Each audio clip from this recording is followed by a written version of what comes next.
안녕하세요. 한국방송통신대학교 김진호 교수입니다. 여러분들 만나 뵈서 반갑습니다. 지금부터 2021년 대전광역시 청소년 정책 포럼 2부 순서를 진행하겠습니다. 오늘 2부에서는 청소년 정치 참여라고 하는 주제를 가지고 1부에서 우리 청소년들의 토론을 봤는데요. 2부에서는 우리 청소년 분야 전문가 3분 모시고 이야기를 나눠보는 그런 시간을 갖도록 하겠습니다. 먼저 함께 오늘 자리에 함께 해주시는 전문가분들, 패널 여러분들 간단히 소개 부탁드리도록 하겠습니다. 오른쪽부터 좀 해주실까요? 네, 한국청소년정책연구원 최창옥입니다. 반갑습니다. 네, 반갑습니다. 대전 YMCA 김종남입니다. 네, 반갑습니다. 대전 참여자치 시민연대 김재섭입니다. 네, 3분 감사합니다. 그럼 본격적으로 오늘 주제 청소년 정치 참여 부분에 대해서 이야기 나눠보도록 하겠습니다. 청소년들의 정치 참여의 근거를 보려면 헌법을 봐야 되겠죠. 헌법 제1조 2항 대한민국의 주권은 국민에게 있고 또 모든 권력은 국민으로부터 나온다라고 하는 여기에 근거를 두고 결국 모든 국민들이 정치에 참여할 수 있게 하는 그 근거가 헌법에 마련되어져 있습니다. 결국은 참정권으로 연결될 수가 있겠는데 이 청소년들 역시 우리나라의 국민으로서 주권과 관련된 그런 여러 가지 분야에 참여할 수 있는 권리가 있죠. 청소년 참정권이라고 하는 부분까지도 맥을 같이 할 수 있겠는데요. 오늘 포럼은 바로 이런 맥락에서 시작이 되고 있습니다. 그래서 대전광역시 우리 청소년들의 정치 참여 활동의 방향성을 좀 모색해 보고 또 쟁점이 되는 부분들에 대해서 오늘 조금 짚어보는 그런 시간을 갖도록 할 건데요. 우선 먼저 우리 청소년 전문가분 3분께서 나름대로 견해를 좀 정리를 해 오셨는데 한 분씩 간단하게 기조 발제를 좀 부탁드리도록 하겠습니다. 우선 먼저 최창욱 박사님께 말씀을 좀 해주시면 감사하겠습니다. 네, 1부에서 대전광역시 청소년활동진흥센터 김남호 팀장님께서 활동진흥센터에서 조사한 그 대전시 청소년의 실태조사, 정치참여 인식 및 실태조사 결과를 발표하셨는데요. 그 내용을 토대로 저는 한 4가지 정도 원론적이지만 고민해 봐야 될 내용들을 좀 제시하고 싶습니다. 첫 번째로 조사 결과를 보면 상당히 청소년들은 정부, 지자체 그리고 다 각종 국회를 비롯해서 각종 기관들에 대한 신뢰도가 상당히 낮은 수준이었습니다. 그래서 이런 청소년들의 사회 전반에 대한 이런 신뢰도를 어떻게 높일지 여기에 대한 노력들이 상당히 필요하지 않을까. 이 부분은 아마도 사회 각 분야의 전체가 같이 노력해야 될 사회 전반적인 문화를 개선하는 그런 노력들이 필요하다. 이런 말씀을 첫 번째로 드릴 수 있겠고요. 두 번째로 좀 대전광역시에 있는 많은 기관, 시설, 단체들에서는 청소년들의 민주 시민 교육, 이런 정치 교육 이런 프로그램을 활성화할 필요가 있겠습니다. 학교도 물론이거니와 학교와 연계해서 지역사회 청소년 시설 기관 단체들이 같이 교육과정과 연계하든지 아니면 독자적으로 하든지 간에 이런 민주시민교육 내지는 정치교육 프로그램을 활성화해야 된다라는 걸 두 번째로 말씀드릴 수 있겠고요. 세 번째로 조사 결과를 보면 청소년들이 가장 많이 접하는 것들이 이제 유튜브나 SNS 이런 것들입니다. 결국은 그 정보들은 무한한 많은 정보들이 있는데요. 그런데 과연 그 정보들이 진짜 사실을 가지고 있느냐?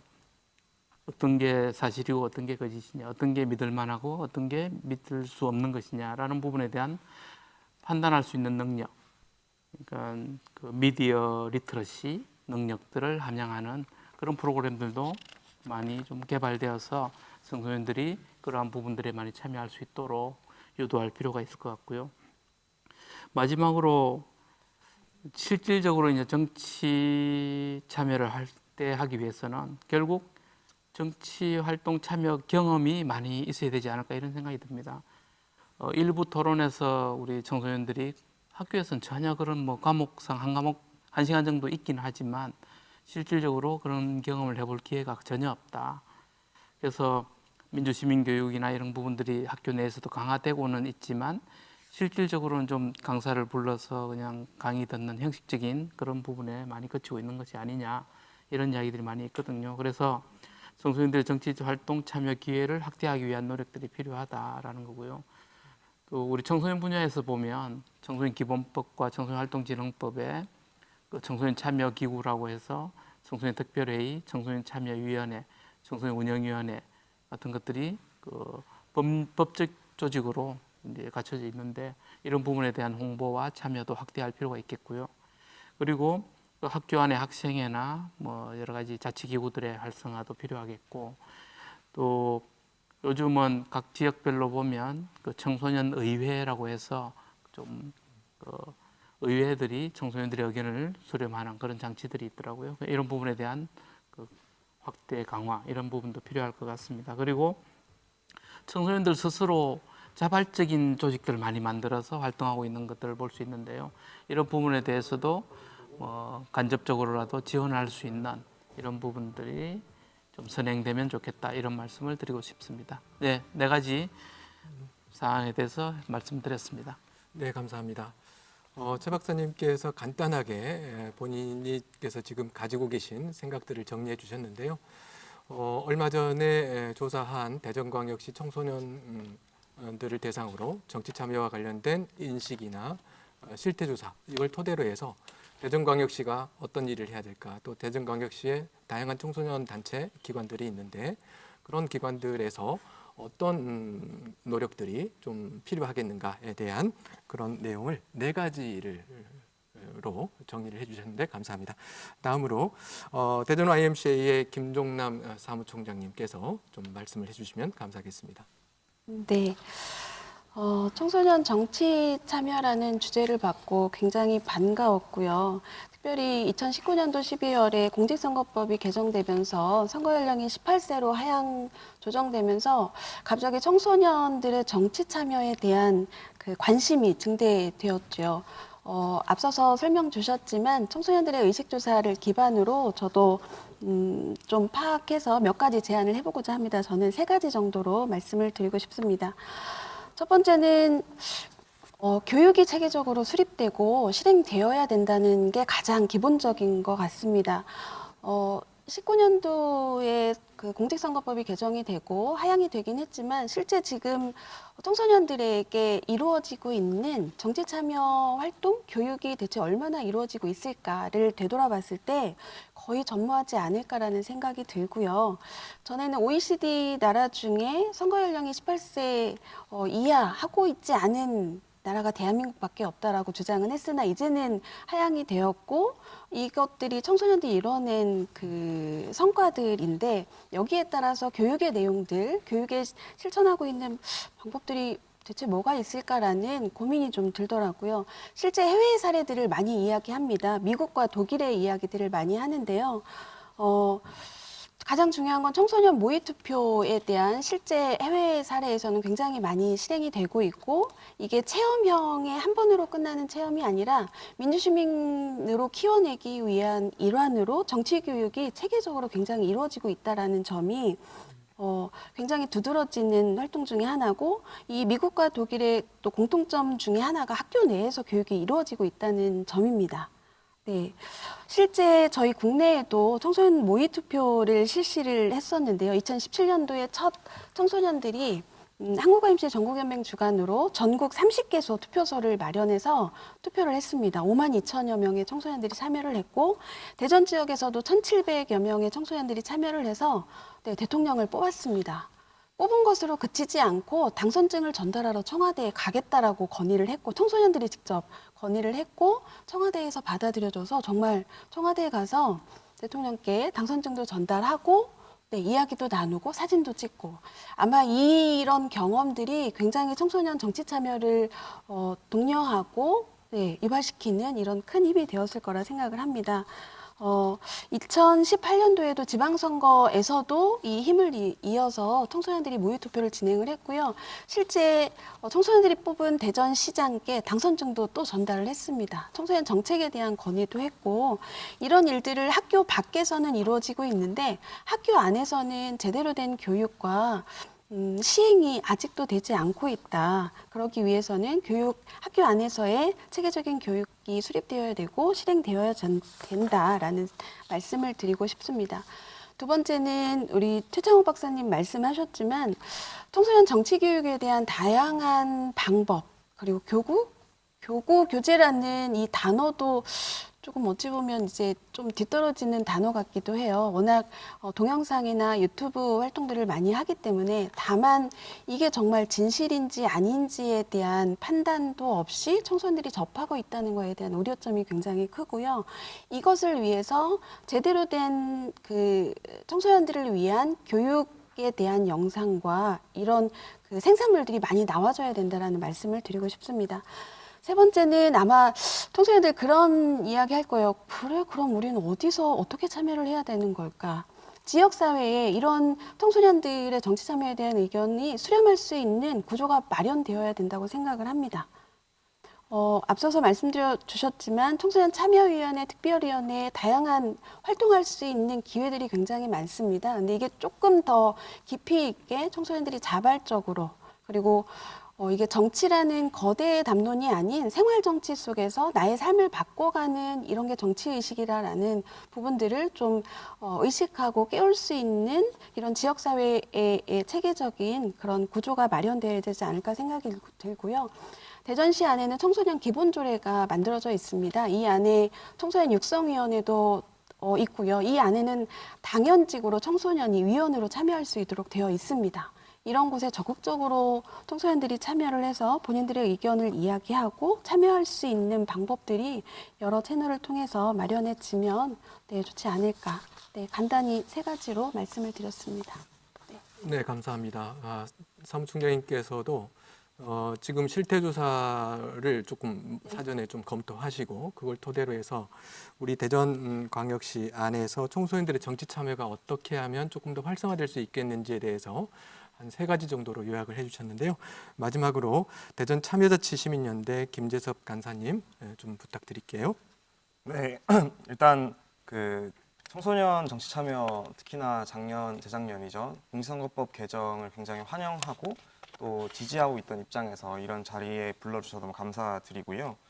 제가 좀 이야기하고 싶은 내용은 이전에 발표되었던 실태조사보다도 좀 참여와 자치적 측면에서 어떤 것을 중심으로 우리가 정치 참여 확대를 노력해야 하는가에 대한 좀 개인적 의견과 내용을 가지고 이야기해보고자 합니다. 저의 경험 먼저 얘기해보고자 하는데요. 제가 그 2010년도에 대학에 이제 입학했을 때 과 학생회가 있었습니다. 근데 그 과 학생회에서는 보통 이제 학생회장 선거를 통해서 학생회장 선출했는데요. 제가 이제 학교 다니다 보니 1학년이 가장 참여도 많이 하고 실제로 역할도 많이 하는데 그 1학년은 신입생은 그 학생회장을 자기가 입학한 해 학생회장을 뽑을 수도 없고 출마할 수도 없는 어떤 조건이 있었어요. 그래서 실제로 피선거권이 이제 4학기 이상 등록자여서 3학년부터 사실상 등록을 할 수 있는 상태였고요. 2학년을 끝내야. 그래서 제가 이제 이것을 좀 문제적인 것 같다 생각을 해서 그러면 피선거권을 그냥 1학기 이상 우리 재학생이면 다 할 수 있게 하고 그리고 선거권도 3월에 한다고 하니 문제라고 하니까 11월에 해보자 이런 제안들을 했었습니다. 근데 이제 사실은 근데 11월에 한다는 기간에 대한 문제는 워낙 좀 오래된 관례나 뭐 여러 가지 절차적 문제가 있어서 좀 거부가 있을 것이다라고 예상을 했었는데 오히려 더 큰 반대에 부딪혔던 거는 피선거권을 인하하는 거였어요.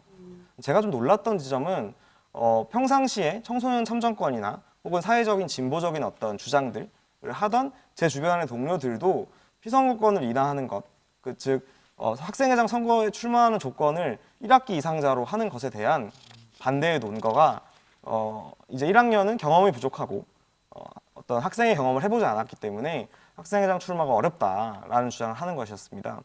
저는 그것이 이제 어떤 지금 한국 사회에서 청소년 참정권을 확대하는 것을 반대하는 논리로서 가장 많이 활용되는 내용이 사실은 참정권을 좀 확대하자고 주장하는 사람들 내부에서도 어느 정도 존재하고 있다는 것을 좀 경험했었는데요.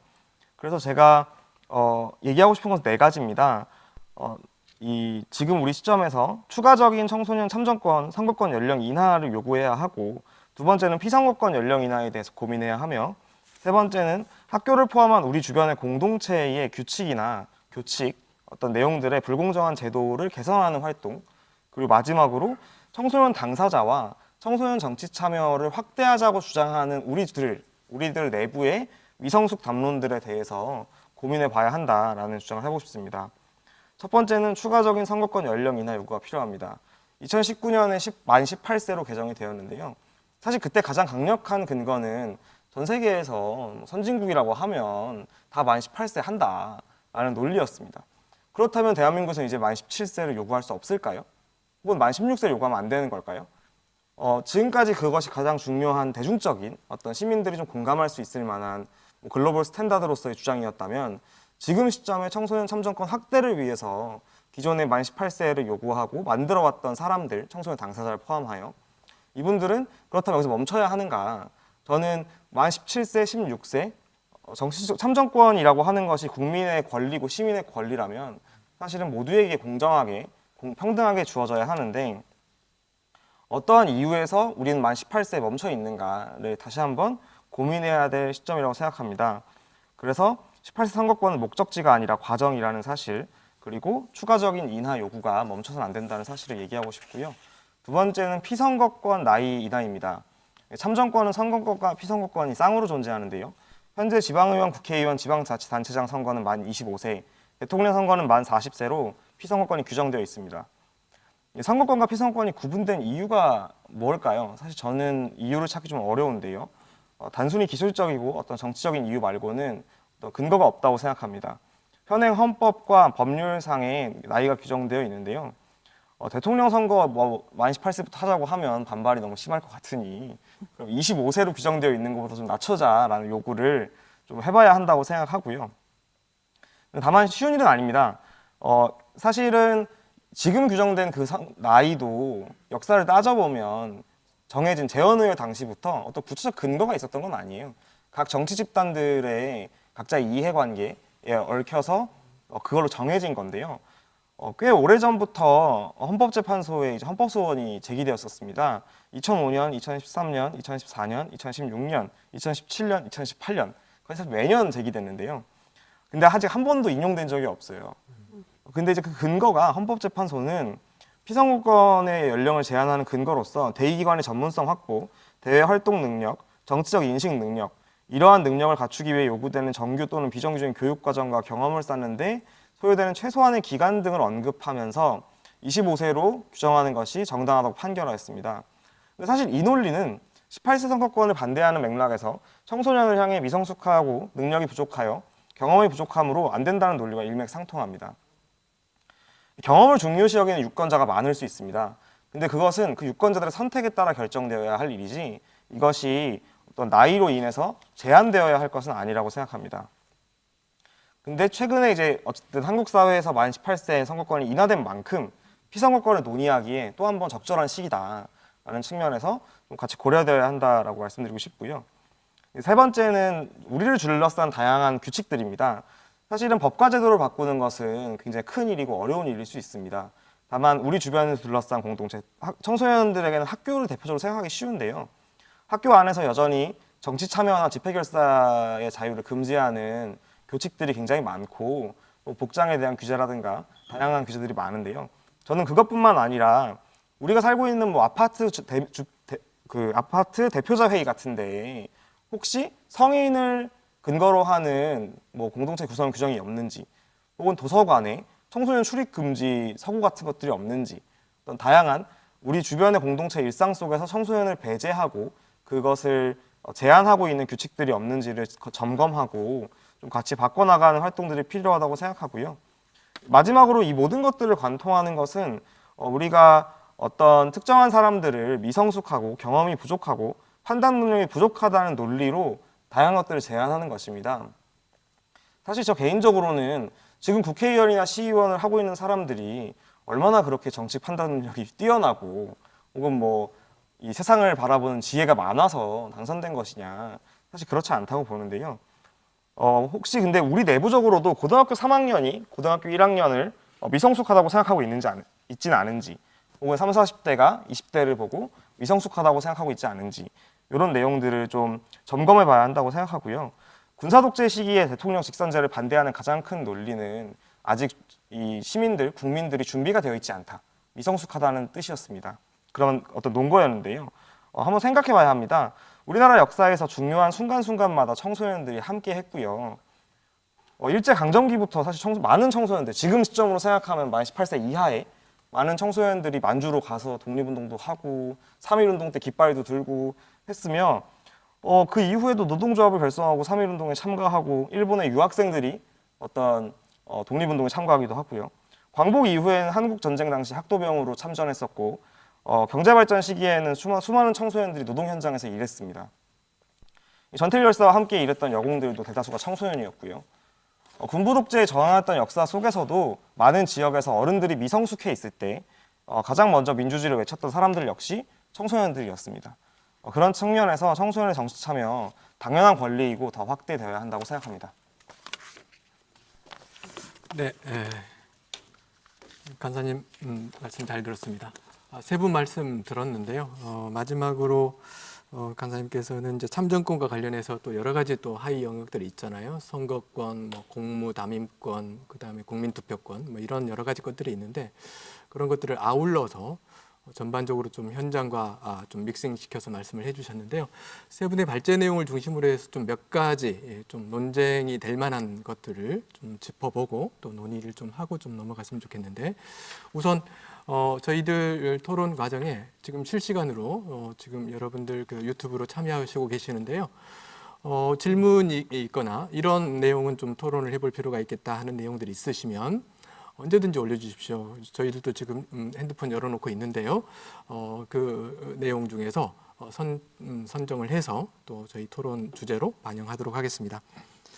우선 세 분의 그 토론 내용을 보면 우선 가장 먼저 조금 점검해 봐야 될 부분이 좀 원초적인 질문이죠. 청소년들에 대해서 선거 연령권, 선거할 수 있는 연령을 한 살 내리긴 했지만 그럼에도 불구하고 그 과정이 한 살 가기 위해서 얼마나 많은 시간이 있었습니까? 청소년계에서 많은 요구가 있었고 또 국회 앞에서도 또 1인 시위 또 다양한 어떤 포럼들이 있어 왔었는데 그런 노력들이 결국 그렇게 한 살 내려가기까지가 좀 상당히 많은 기간이 걸렸잖아요. 그 밑바닥에는 결국 청소년들이 투표할 수 있을 만한 그런 역량이 있겠는가, 좀 경험 미숙이 있지 않겠는가, 좀 아까도 말씀하셨는데 미숙 논란 또는 경험 부족 논란, 또 역량이 조금 가능하겠는가 하는 그런 논란이 밑바닥에 깔려 있다고 봅니다. 우선 그것부터 조금 점검해 봐야 될 것 같은데 저희 청소년들의 그 정치 참여에 대해서 가장 우려했던 부분이 바로 그런 것이었죠. 만약에 그 연령이 내려가면 고등학교 3학년 교실판이 선거철이 되면 선거판이 될 것이다. 그러면 교육의 공간에서 선거판과 믹싱이 되면 이거 교육 공간도 아니고 그다음에 선거판도 아니고 아주 교육도 왜곡되고 좀 정신혼란스러운 그런 상황이 될 것이다라고 하는 우려들이 사회에 상당히 좀 팽배해 있었고 그런 것들이 헌법 개정이나 이런 데에서도 상당히 많은 걸림돌로 작용했던 것으로 기억이 납니다. 이 부분에 대해서 우리 전문가들 분께서는 한 살 내려가긴 했지만 그리고 또 더 파격적으로 그 과정 자체가 하나의 과정이고 더 연령이 좀 하향돼야 된다라고 하는 그런 주장까지 하셨는데 그러기 위해서는 사회적으로 그런 담론들이 나름대로 좀 공감이 되어야만 하지 않을까 하는 그런 생각이 드는데요. 혹시 네. 네. 말씀하신 바와 같이 19세에서 18세로 내려오는 게 상당히 이제 힘들었고 최근에 청소년 쪽에서 이슈들은 보면 18세 선거까지 이제 했기 때문에 또 거기다 선거권을 더 하향한다라는 부분에 대해서는 좀 무리가 있으니까 어느 정도 그 피선거권에 대한 좀 강조와 더불어서 좀 학생들한테 어울리는 청소년들에게 어울리는 좀 실질적인 선거권 하향은 교육감 선거 정도는 좀 16세 정도로 하향해서 하면 좀 우리 교수님께서 말씀하신 여러 가지 사회적인 뭐 인식의 문제나 이런 부분들을 좀 중간에서 좀 완화할 수 있는 그 완충작용의 역할이 있지 않느냐라고 해서 저도 개인적으로는 청소년들을 좀 미숙한 이런 또 영향이 없는 이런 시각으로 보는 부분에 반대하고 있지만 그래도 전반적으로 그런 생각들을 많이 가지고 있는 부분들을 한 번에 전환시키기는 상당히 힘들다. 그래서 학교 안에서 내지는 청소년 연령 시기에 이런 조그마한 경험들을 좀 더 확대되어 나간다면 아무래도 그 사회 전반의 인식을 바꾸는 데 있어서 좀 더 그 유리한 고지를 점유할 수 있지 않을까 해서 저는 그런 그 피선거권 연령의 그 하향 그리고 그 교육감 선거는 16세로 하향 뭐 이런 부분에 대해서 좀 긍정적으로 좀 검토해 볼 필요가 있지 않나 이런 생각이 들었습니다. 네. 네, 혹시 다른 분? 네. 저희 YMCA도 청소년 참정권 실현을 위해서 2004년도, 5년도 그러니까 청소년 참정권 실현을 위한 공동 이제 연대를 만들어서 요구를 했고 첫 번째에 저희가 16세로 주장을 하다가 실현 불가능에 대한 걸로 18세로 해서 15년 만에 정말 성과를 얻어낸 결과이거든요. 근데 말씀하셨지만 이 연령에 대한 18세, 16세의 차이가 뭘까, 17세는 뭘까라는 기준의 모호함은 당연히 있습니다. 저희가 처음 청소년 모의투표를 진행할 때 그 성인분들의 민원 전화 굉장히 폭발적으로 많이 받았어요. 이유는 미성숙한 청소년들을 정치판으로 그러면 대체 우리 아이들은, 우리 청소년들은 언제 그렇게 성숙된 인식이 생기느냐라고 되물었을 때 투표권이 주어지는 19세 때 확 이렇게 생긴다는 거예요. 그래서 그 논거는 맞지 않다.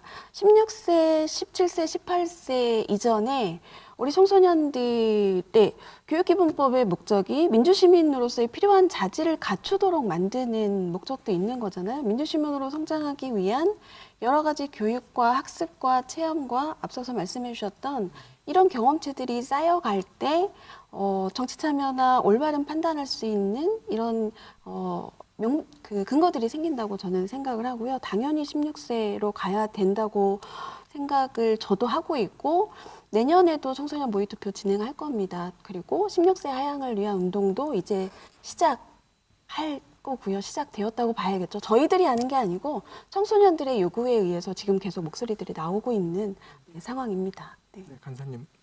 네, 저는 사실 어떤 원론적으로는 투표소에 혼자 들어가서 도장만 찍을 수 있으면 7살이어도 줘야 된다고 생각하는데요. 누가 대신 들어가서 찍어주는 것만 아니면 근데 이제 그것이 현실적으로 어렵고 그냥 기술적으로 어려울 뿐이다. 저는 그렇기 때문에 이런 자리에서 사실 나이를 가지고 논쟁하는 것은 저는 적절치 않다라고 생각을 하고 다만 그 나이라고 하는 것이 성숙의 여부를 따지는 나이가 아니다라는 것을 어떤 청소년 정치 참여를 확대하고자 하는 곳들에서는 좀 다 숙지를 하고 뭔가 이제 표면적으로 얘기할 때도 왜 18세요라고 했을 때 18세 정도면 이런 말이 나오면 안 된다고 저는 생각을 합니다. 그건 순전히 기술적인 영역이라고 저는 생각을 하고요. 저는 그리고 그런 청소년들이 미성숙하다라는 담론은 너무 말도 안 되는 게 사실 성인들도 다 미성숙하기 때문에 인간은 다 미성숙하지 않습니까? 그래서 대한민국의 투표율이 사실 50%가 넘기기가 힘든 것들이 대다수였고 그러면 대한민국 성인의 50%는 사실 투표 안 하는데 정치에 무관심하고 그런 상황에서 청소년들만 더욱 그렇다라고 얘기하는 것은 맞지 않는 얘기라고 생각하고요. 다만 경험적으로 한국 사회에서 어떤 그런 경험에 근거한 어떤 인식들, 경험에 근거한 주장들이 많은 힘을 얻고 있는 사회이기 때문에 그런 현실적인 문제들은 있다고 생각하는데요. 앞으로 좀 정치 자체가 좀 더 신뢰감 있고 좀 더 생활과 함께할 수 있는 좀 친숙한 정치 문화가 만들어진다면 저는 그런 것들이 자연스럽게 개선되지 않을까. 청소년에게 집중하기보다는 한국 사회 전반의 정치 문제를 해결하는 과정으로 다가가야 하지 않을까 싶습니다. 그래서 저는 네, 말씀하십시오. 우리가 이제 논의 자체를 선거권이 가장 중요하긴 하겠지만 왜냐하면 정치 참여의 뭐 가장 핵심이죠. 그런데 말씀하신 것처럼 정치라는 게 생활이고 또 청소년들이 살면서 가정에서 학교에서 아니면 지역사회에서 다양한 의사결정 과정에 직면하게 되는데 그런 의사결정 과정에 직면했을 때 가장 효율적으로 또 가장 민주적으로 이런 의사결정을 할 수 있는 능력들 이런 부분들이 청소년 스스로들이 좀 약하다고 인정을 하거든요. 청소년들도. 왜냐면 우리도 성인들도 약하지만 그래서 우리가 약하다고 청소년들이 약할 필요는 없는 거고 우리보단 더 나은 그런 시민이 되기 위해서는 당연히 우리가 약한 부분을 우리가 인지하고 있기 때문에 우리 같은 성인이 되지 않도록 하기 위한 다양한 기회들을 제공해 주는 그런 부분들이 좀 더 중요하지 않을까 이런 생각이 듭니다. 네, 지금 이야기할 대목들이 참 여러 가지 주제가 있는데 우선 첫 번째 주제에 대해서도 시간이 조금 이렇게 많이 걸리긴 하네요. 간단하게 조금 점검하고 갈 문제는 아니라고 예측은 했지만 결국은 신뢰의 문제인데 청소년들의 정치 참여 또는 선거권과 관련해 가지고 그동안의 그런 제한을 두거나 그 결격 사유가 결국 연령 때문에 결격 사유로 이렇게 작용을 했던 건데 그것에 대해서 우리 사회가 과연 그런 것들이 필요하겠는가 여러 가지 고민거리를 던져줬고 그 첫 번째 물꼬가 이제 이번에 한 살 내려가는 그런 형태로 갔다고 봅니다. 이게 이제 출발점으로 해서 다양한 또 논의들이 이루어질 거고 또 다양한 경험들이 축적이 되다 보면 또 다른 또 새로운 담론들이 만들어지게 될 것이고 또 그것에 맞춰서 한국 사회의 의식의 변화에 걸맞는 그런 또 틀거리가 만들어지지 않을까 생각을 하는데요. 자연스럽게 청소년들의 그런 경험 또는 미숙 담론 이런 것들하고 연결시켜서 이제 신뢰로 조금 가지고 가보면 청소년들의 그 실태 조사에서도 청소년들이 성인들에 대해서 또는 지역 사회에 대해서 또는 다양한 기관들에 대해서 신뢰하지 않거든요.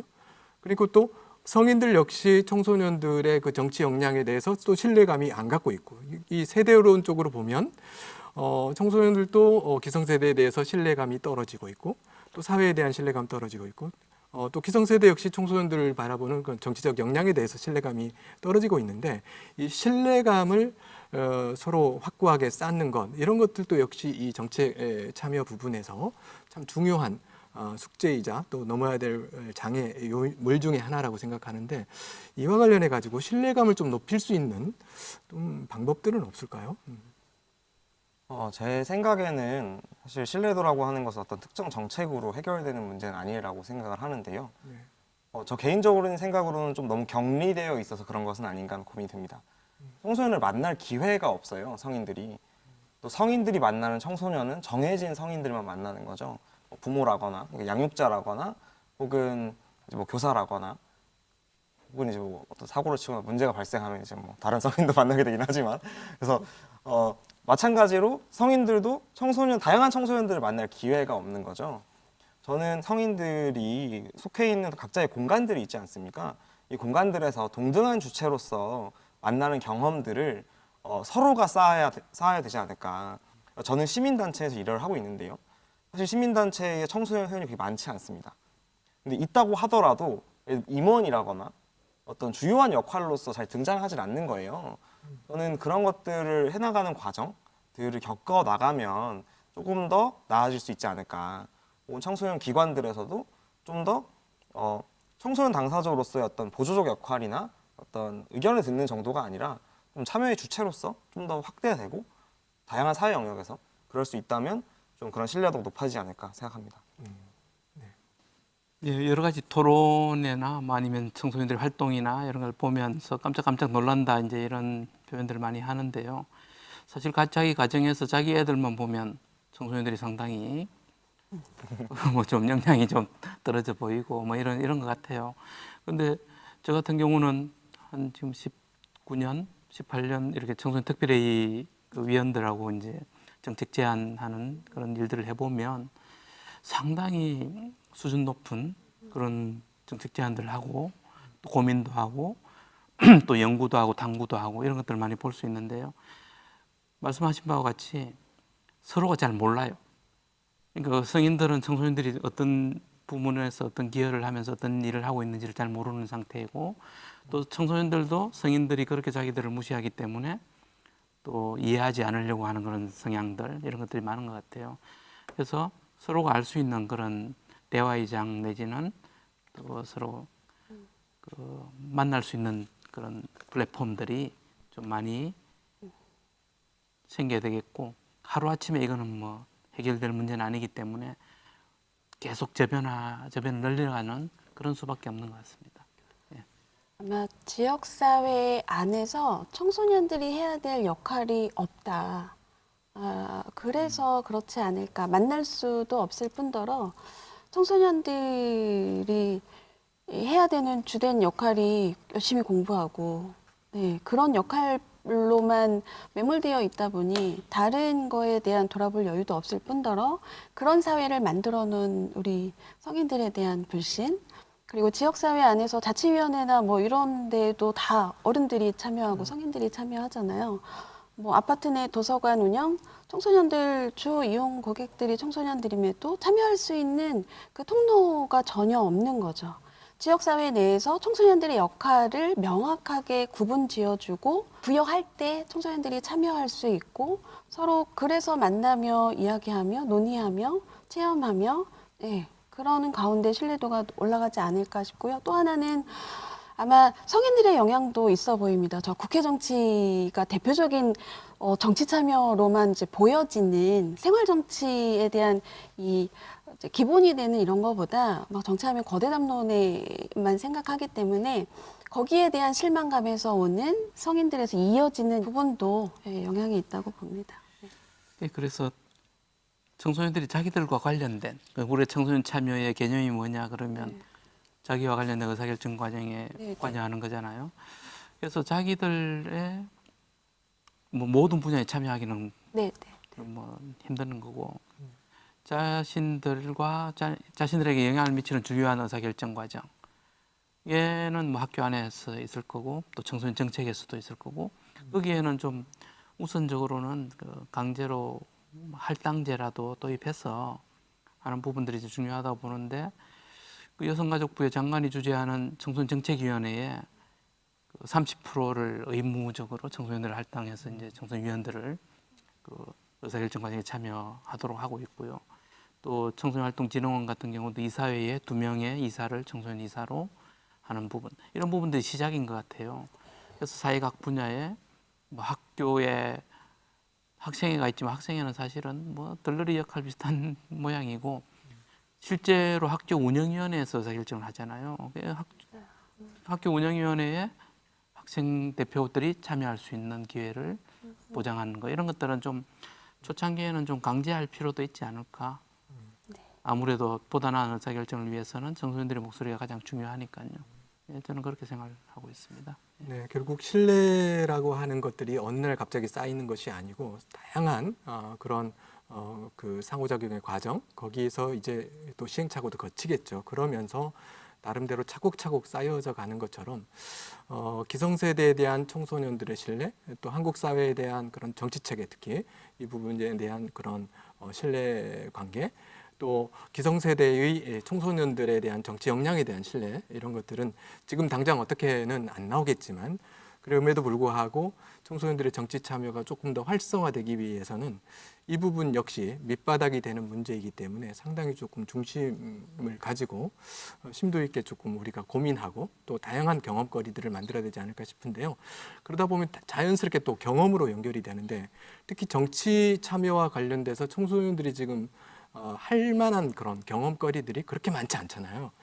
실질적으로 그런 경험들이 역량들을 만들어내고 또 키우는데 그런 역량들을 키우기 위해서는 다양한 경험거리들이 만들어져야 되는데 실질적으로 학교가 됐건 학교 밖이 됐건 청소년들의 그런 것들을 구체적으로 조금 흥미진진하면서도 이거 진짜 하니까 이런 것들이 조금 키워졌구나 하는 그런 것들을 보기가 어렵다는 거죠. 일상생활 속에서도 또는 마을에서 또는 지역사회 안에서 이런 것들을 좀 파격적으로 만들어내고 또 영역들을 좀 발굴할 수 있는 그런 방법들은 또 없을지에 대해서 우리 전문가분들께서는 어떻게 생각하시는지 궁금합니다.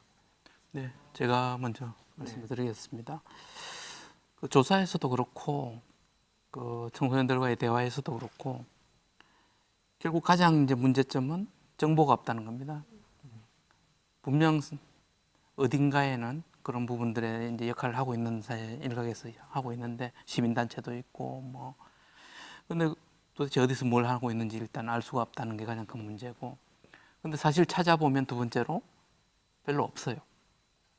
정치 활동의 경험, 뭐 정치라는 게 이제 뭐 폭넓은 그런 뭐 생활과 밀접한 그런 의사결정 과정에 참여할 수 있는 그런 부분들이 사실은 많이 없기 때문에 그런 부분들을 좀 강화할 필요가 있다는 거고, 그 다음에 학생의 특수성 내지는 청소년의 특수성 때문에 이 접근성이 낮아지는 부분. 그러면 이제 인터넷 플랫폼이나 뭐 여러 가지 좀 많이 마련을 해야 되는데 그런 부분들도 상당히 작다는 거고, 궁극적으로는 이런 것들이 모여서 사회 전반에 아까 뭐 성인과 청소년의 만남 이런 부분들을 이제 말씀하셨지만 결국 문화거든요, 문화. 자연스럽게 서로 툭 터놓고 이야기할 수 있는, 의견을 개진할 수 있는 문화를 어떻게 형성해 나갈 거냐. 이거는 뭐 사회 전반이 다 좀 같이 역동적으로 움직여야 되지 않을까. 근데 우선적으로 그렇게 하기 위해서는 아까 말씀드린 것처럼 정보 제공이나 이런 것들은 좀 그나마 있는 거는 잘 제공하지 않은 거고, 또 없는 부분에 대해서는 보완해서 만들자는 거고, 이런 부분들은 우리가 할 수 있는 거잖아요. 그래서 이런 부분들을 좀 해보자 하는 게 제 생각입니다. 아마 청소년 단체의 역할을 꼬집어 주시는 것 같아요. 많은 듯 하지만 별로 없다라는 게 맞는 말씀이신 것 같고요.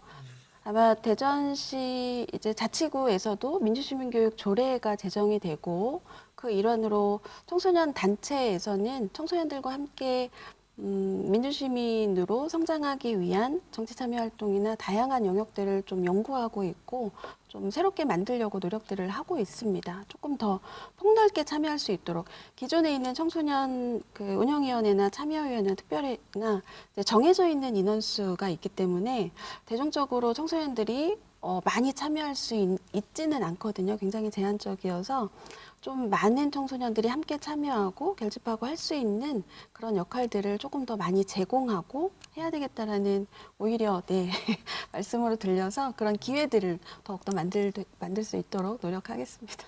네. 김지숙 간사님, 네. 저는 좀 다른 관점에서 얘기를 해보고 싶은데요.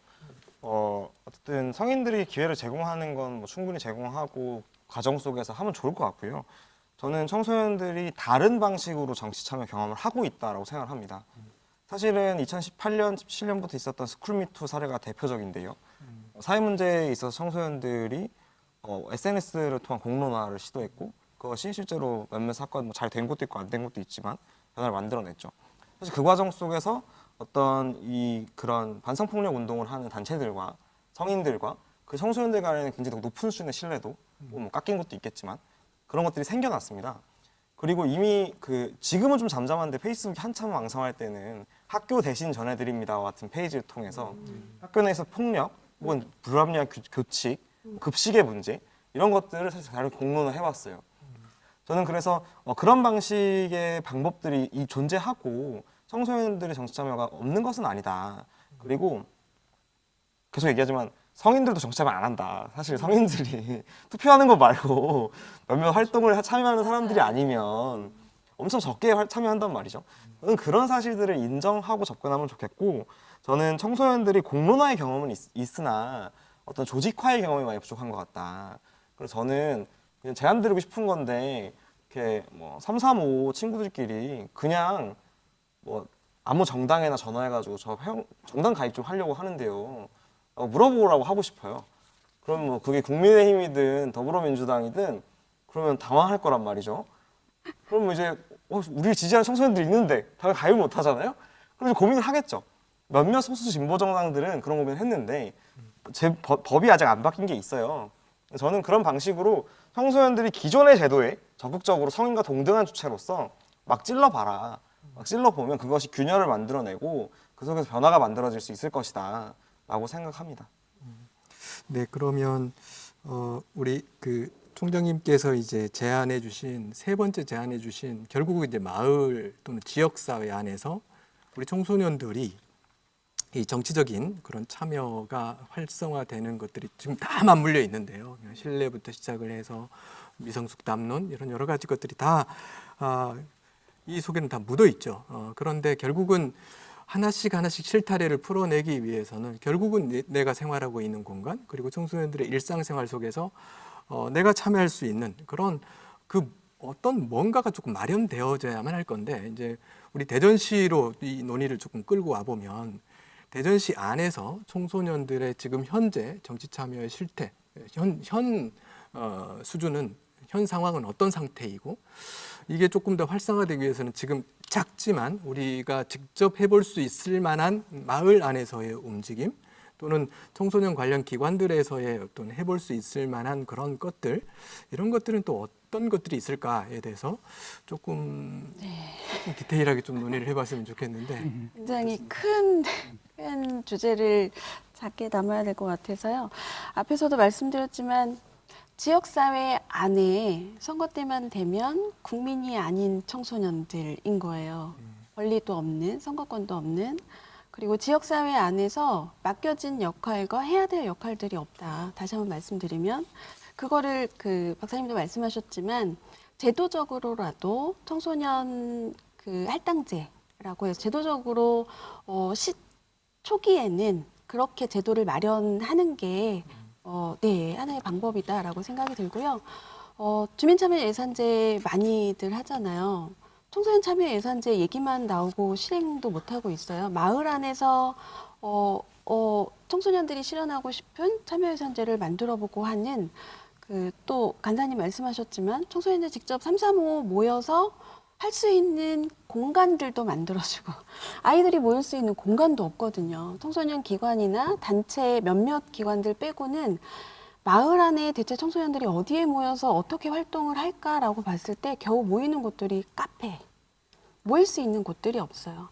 아이들이 모여서 공론회장을 만들고 할 수 있는 공간과 이런 것들을 아마 코로나19 되면서 이 미디어 안에서 만나고 접촉하고 하긴 하지만 마을 안에서 서로 소통하고 부딪히면서 사는 거는 대면을 제외하고는 할 수 없다고 저는 생각을 하거든요. 마을 안에 청소년을 위한 공간 확보와 그 안에서 할 수 있는 여러 가지 거리들을 성인들도 마찬가지지만 청소년들도 마련해서 제도적인 장치 아래 서로 시도하고 만들어 봐야 되지 않을까라는 의견을 드리고 싶고요. 청소년 단체에서도 그런 것들을 제공하고 제안하고 펼칠 수 있는 장들을 마련하기 위해서 열심히 노력해야겠죠. 네. 예, 저도 뭐 정책적으로 보면 청소년 참여 예산제 이제 저희 연구원에서 연구도 하고 뭐 했었는데 이제 그나마 몇 군데에서 계속 이제 뭐 좀 반영시켜 나간 노력들이 있어서 조만간 좀 전국으로 좀 확대되면 좋겠다 이런 생각이 들고요. 그다음에 중요한 게 마을에서 청소년들이 모일 수 있는 공간. 지금 전국에 뭐 800개 넘는 청소년 시설들이 있지만 청소년들이 거기에는 뚜렷한 목적을 가지고 가야 돼요. 프로그램 참여하거나 뭘 하거나. 근데 사실 그거는 청소년들이 어떤 여러 가지 권리를 좀 속박하는 뭐 이런 부분들 있잖아요. 그냥 아무것도 안 하고 그냥 친구들 그냥 만나서 또 여러 가지 자기와 관련된 여러 가지 상황에 대해서 서로 이야기하고 그래서 뭐 정부에서 계속 이제 좀 강조하고 있는 것들이 좀 청소년 주체적인 참여를 위해서 좀 시설 명칭도 좀 바꾸고 수련, 뭐 육성 뭐 이런 개념들이 상당히 좀 청소년들을 좀 비동적인 뭐 이런 존재, 수동적인 존재로 이제 보는 시각부터 좀 바꿔나가야 되겠다는 생각이 이제 좀 변화해야 된다 이런 이야기들이 있고요. 또 더 중요한 건 뭐 수원의 청개구리 연못, 뭐 서울의 뭐 여러 가지 자유공간들, 또 천안에 가까운 천안에 뭐 청다움 이런 아무 뭐 목적 없이 그냥 친구들하고 청소년들이 모여서 여러 가지를 고민할 수 있는 청소년 자유공간 이런 것들이 대전에서도 좀 많이 좀 시설들이 좀 생겨서 왜냐하면 다른 시설들은 만들려면 비싸니까 이렇게 좀 카페형의 아니면 다양한 형태의 이런 구조들을 좀 해놓으면 청소년들이 언제든지 모여서 또 여러 가지 주제들을 가지고 서로 논의할 수 있는 그런 공간들, 뭐 학교와 결합해서 하는 공간들도 많이 생겨나더라고요. 그래서 학교에 유유 공간들이 있으면 그걸 활용하는 부분, 아니면 청소년 시설의 일부를 그렇게 전환해서 하는 부분, 아니면 새롭게 시설들을 만드는 데 있어서 너무 이제 뭐 건물 하나를 만들고 이런 것보다는 청소년들의 접근성을 가장 중시해서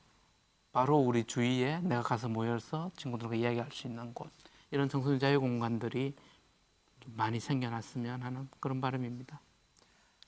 네. 마지막 해주실 수 있을까요? 네.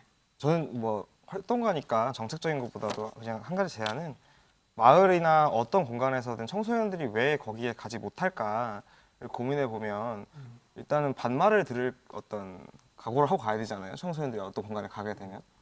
그래서 대전 시민사회를 비롯한 마을과 어떤 모든 기관들이 청소년에게 존댓말을 씁시다 같은 또 원칙 같은 것들을 좀 가지고 가면 좋겠다라고 생각을 합니다. 그래서 그런 공간들은 청소년에게 안전한 공간이고 존중받을 수 있는 공간임을 말로만이 아니라 실천하고 그런 것들을 보여줘야 되지 않을까, 저는 그런 생각을 하고 있습니다. 네, 오늘 그 포럼 하기 전에 사전 신청자 질문을 조금 받았습니다. 그래서 몇 분께서 질문을 주셨는데요. 그 중에 좀 몇 가지만 좀 말씀 나누도록 하죠. 일단 양땡땡님께서 대전 청소년들의 정치적 또는 정책적 무관심 문제가 조금 있다고 지금 실태조사나 이런 데서 나오는데 왜 그렇게 청소년들이 정치나 정책에 대해서 무관심할까? 그리고 그런 것들을 해결할 수 있는 방법은 없겠나 하는 질문을 주셨어요. 우리 김재석 간사님께 이 부분 좀 부탁드릴까요? 네, 일단은 너무 안타까워하지 않으셨으면 좋겠고, 왜냐면 모두가 관심이 없다는 사실을 저는 기본적으로 가지고 있는데 그렇다면 모두가 왜 관심이 없을까? 정치라고 하는 것이 어떤 나와 먼 것, 그리고 내가 해도 바뀌지 않는 것이라고 생각하는 것이 있는 것 같아요. 그래서 그걸 바뀐다고 내가 뭐가 바뀌나 이런 생각이 있는 것 같고, 그런 사회에서 청소년 당연히 그렇게 생각할 수밖에 없다고 생각하고요. 저는 그걸 해결하는 방법으로는 저는 가장 작은 것부터 좀 바꿔나가는 경험을 해보면 좋겠다. 학교에서 3시간 동안 민주시민 교육을 듣는 것보다 아파트에 제가 어떤 기사를 봤는데 이제 경비실에 에어컨 설치를 반대하는 주민들한테 이제 한 초등학생이 좀 설치 좀 합시다 100원씩 부담해가지고 하는 작은 쪽지를 엘리베이터에 붙여서 그걸 바꿔낸 거예요. 그 학생의 그거 하나가 그 경험이 한 10시간, 20시간 민주시민 교육 들은 것보다 훨씬 더 높은 어떤 순위 고하를 따지기는 어렵지만 저는 좀 좋은 경험이었을 것이다 라고 생각을 합니다. 그런 것처럼 청소년들이 좀 그런 바꿔내보는 경험들을 경험하는 것, 그리고 그래서 전 성인들한테 제안하고 싶은 건 좀 바꿔볼 만한 것들이 있을 때 좀 같이 해가지고 더 같이 경험하게 하는 그런 과정들을 좀 더 많이 함께 하면 나아지지 않을까. 그리고 청소년 당사자들도 스스로 그런 것들을 할 수 있도록 그리고 그런 거 한다고 해서 아무도 뭐라 안 하거든요. 요새 국민 건의기도 있고 다 익명으로 할 수 있어요.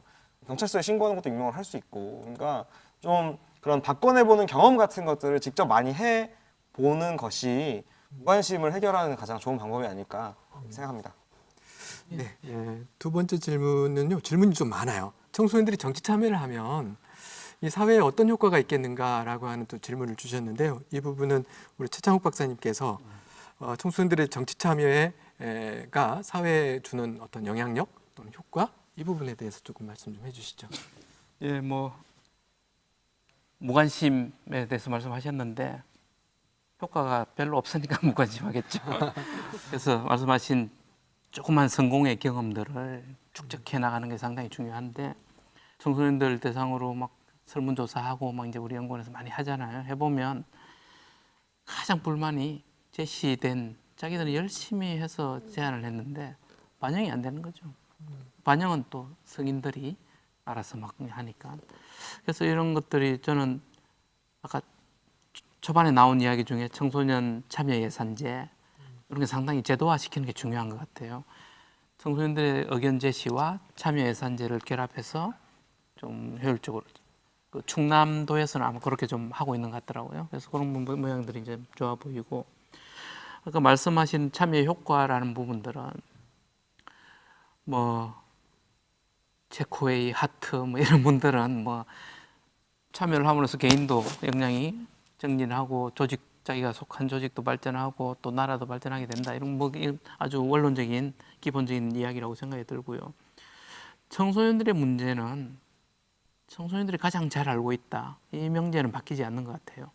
그래서 청소년들의 참여는 결국 청소년 문제를 해결하는 가장 중요한 요소가 될 수 있다라는 부분이고, 그래서 당사자인 청소년들이 참여하지 않고 어른들끼리 뭘 해결하기 위해서 노력한 게 성공한 게 거의 없다는 사실.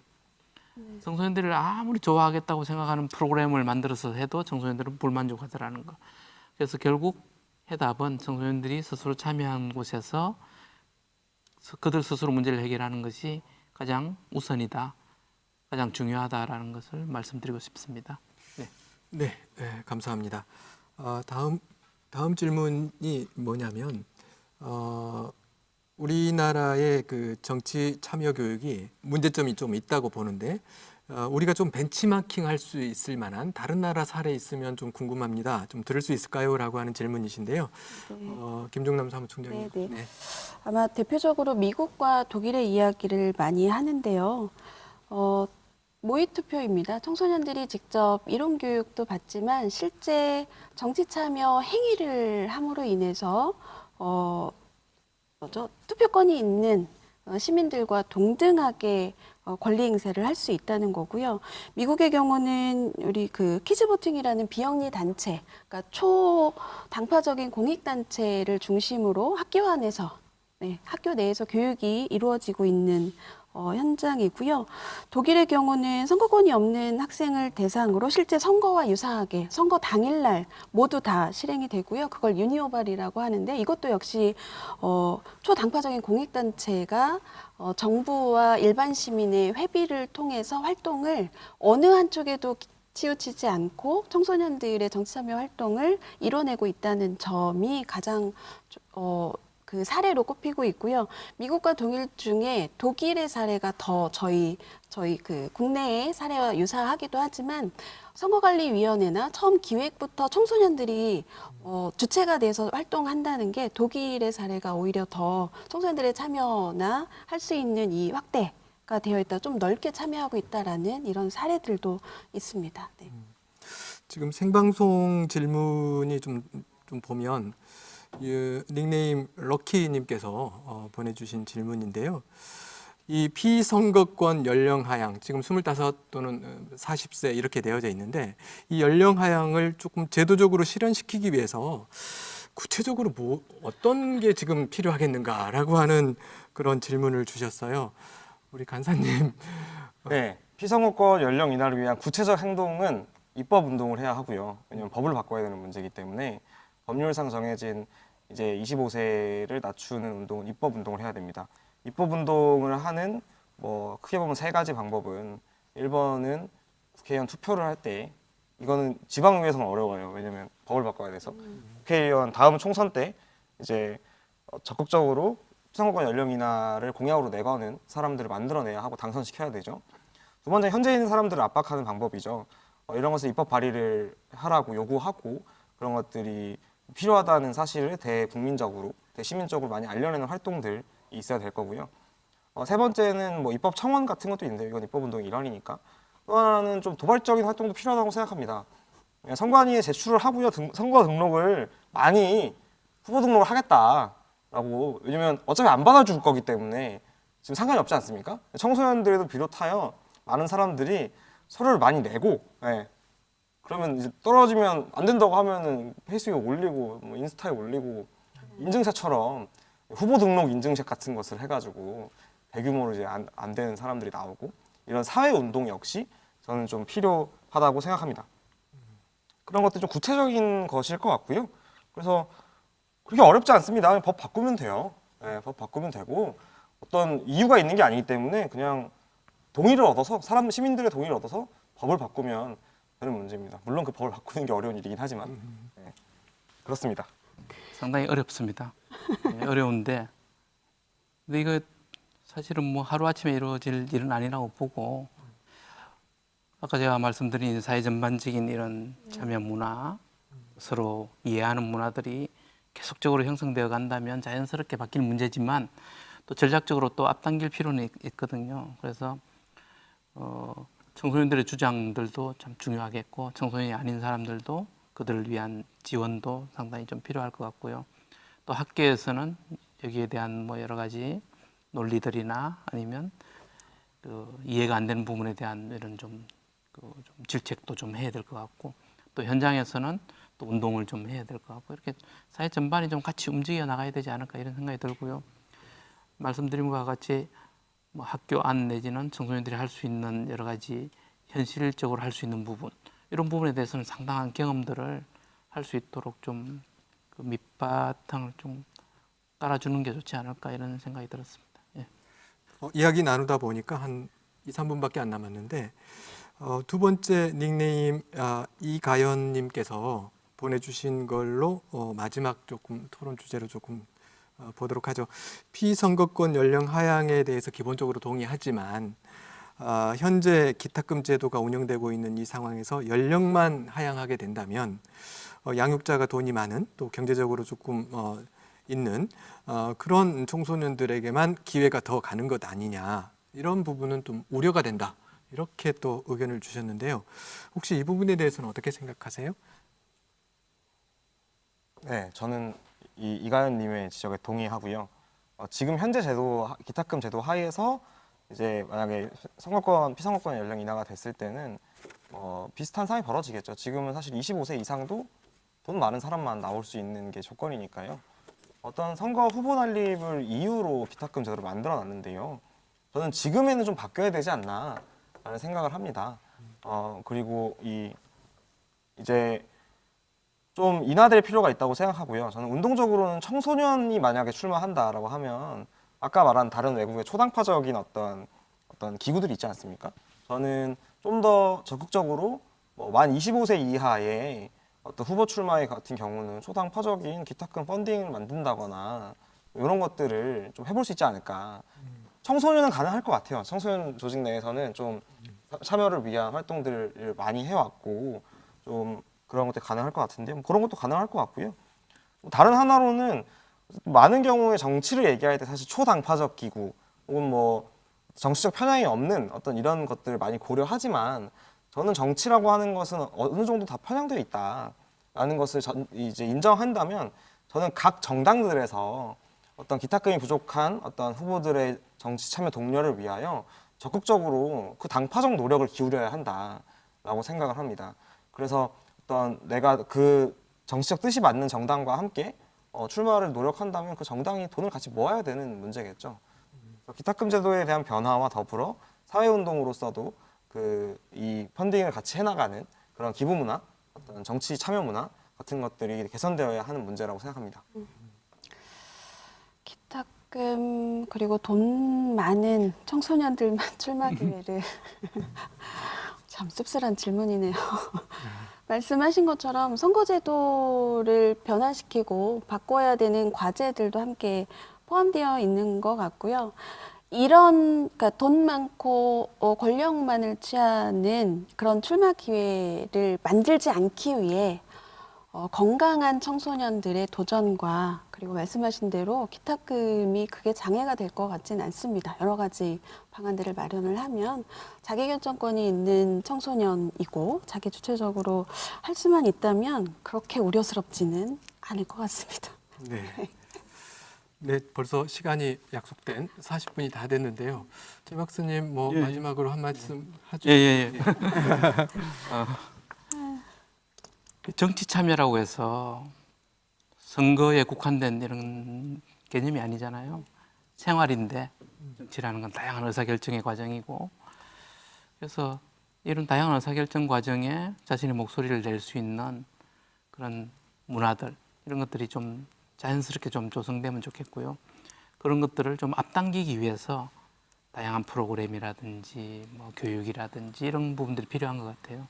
그래서 그런 부분들을 또 우리 같은 성인이 아닌 훌륭한 시민으로 성장할 수 있게끔 하는 그런 밑바탕을 해줄 필요는 우리들의 의무가 아닐까 이런 생각이 들었습니다.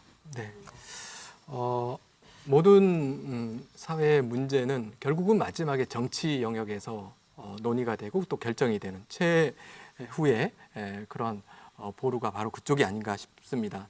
우리나라가 보다 더 건강해지고 또 선진국의 대열로 보다 더 탄탄하게 가기 위해서는 그만큼 정치적인 수준이 또 높아져야 되죠. 그래서 정치에 대해서 무관심하다는 것, 정치에 대해서 관심 있는 것보다 더 무서운 것은 가장 최악의 상황은 정치에 대한 무관심이죠. 청소년들이 정치에 대해서 관심을 갖게 하는 것, 이거는 한국 사회가 보다 더 건강해지기 위해서 정말 필요한 근간이라고 생각합니다. 그래서 선진국들은 청소년들의 정치에 대한 무관심을 가장 심각한 청소년들의 문제로 여기는 나라도 있습니다. 한국 사회가 지금 이제 서서히 청소년 분야에 대해서 또 정치 참여 부분에 대해서 지금 도약을 하고 있는데 이런 논의들이 더더욱 물꼬들을 더 터서 청소년들의 정치 분야에 대한 관심 그리고 그 분야에 대한 다양한 역량들이 길러지고 그런 것들이 자양분이 돼서 한국 사회의 정치 수준이 한 단계 더 도약이 되는 그런 나라를 꿈꿔 보도록 하겠습니다. 오늘 여러분들 그 토론에 참여해 주셔서 감사하고요. 대전광역시 청소년 정책 포럼 마치도록 하겠습니다. 감사합니다.